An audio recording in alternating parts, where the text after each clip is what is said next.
સાબરકાંઠા અને અરવલ્લી જિલ્લાના 122 યુગલોના સાંસદ સોમનાબેન બારૈયા દ્વારા સમૂહ લગ્નોત્સવનું પ્રાતિજ્ઞા અમુદ્રા નજીક સુંદર આયોજન કરવામાં આવ્યું હતું। આ સમૂહ લગ્નોત્સવમાં રાજ્યના મુખ્યમંત્રી ભૂપેન્દ્રભાઈ પટેલ, લક્ષદ્વીપના પ્રશાસક પ્રફુલ્લભાઈ પટેલ,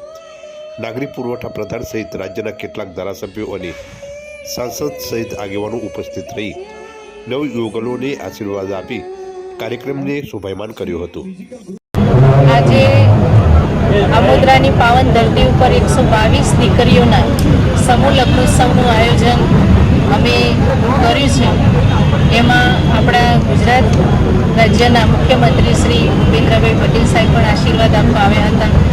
આપણા દીવ દમણ દાદરા નગર હવેલી અને લક્ષદ્વીપના પ્રશાસક શ્રી પ્રફુલ્લભાઈ પટેલ સાહેબ તથા તમામ ધારાસભ્યશ્રીઓ, જિલ્લા પંચાયતના પ્રમુખશ્રીઓ, સમાજના આગેવાનો, સર્વ સમાજના આગેવાનો સૌએ હાજર રહી આ સમૂહ લગ્ન સફળ થાય એના માટેના પ્રયત્નો કર્યા હતા। સૌને સગવડ મળી રહે, સૌને આ લગ્નોત્સવમાં જોડાઈ અને જે સરકારશ્રીની યોજનાઓ છે એની પણ માહિતી મળે અને સૌ નવયુગલોને આશીર્વાદ આપવા માટે જે શ્રેષ્ઠીઓ પધાર્યા હતા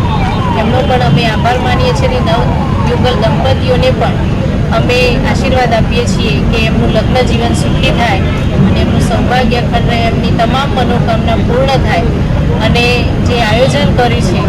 અને આયોજનમાં પણ સૌએ ખૂબ મહેનત કરી છે અને આ કાર્યક્રમને સફળ બનાવ્યો છે ત્યારે સૌનો ખૂબ ખૂબ આભાર માનું છું અને મારી હર્ષની લાગણી અનુભવું છું કે આ પ્રસંગે સૌએ ઉપસ્થિત રહીને ખૂબ શાંતિપૂર્ણ લગ્ન ઉત્સવનો આનંદ માણ્યો છે અને સૌ પત્રકાર મિત્રોનો પણ આભાર માનું છું કે આપે જે આ